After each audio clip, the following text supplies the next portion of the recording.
how do you know if you have cave syndrome? That's a syndrome that I coined. If you're stuck in your house and you love your house and you got your computers and your TVs and food and everything, you could have cave syndrome if you have some issues about going out, okay? And really, what we could have here really is an epidemic of agoraphobia, and I'll explain. Let's take a look at the pandemic of 1918.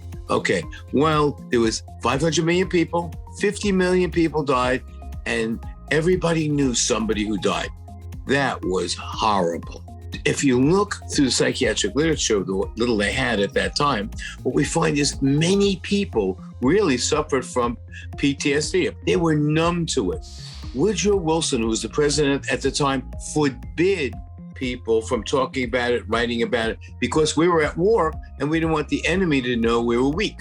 What do we have here in our time? Well, what happened in the pandemic, people would be home and they would just go venture out and they would look out or go outside their cave or wherever they were in their house, and they would say to themselves, well, there's nobody sick out here and it doesn't look like there's anybody dead.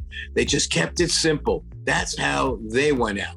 Nowadays, what do we got? We got scary news, okay?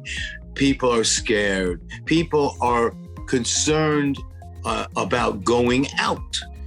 So what has really happened here? Well, and it hasn't been studied well enough, it's isolation. All the quarantining, the isolation, all the scary news. What are we going to do now to achieve resilience? Because that's the key. And I have come up with my MAV approach to this. Now, what is this MAV approach? First is mindfulness. Number one, M. And it's just focus on yourself. Think about yourself. Exercise, good nutrition, meditation. Focus on yourself. That's M. A, attitude. You have to pick a good attitude. Be positive. If you could be positive and think about good goals for yourself with routine, you could do it. Then V, vision. Really important. Okay, now look.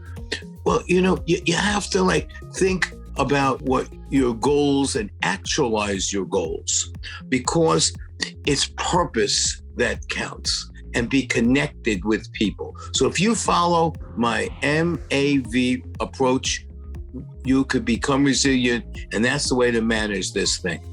Good luck.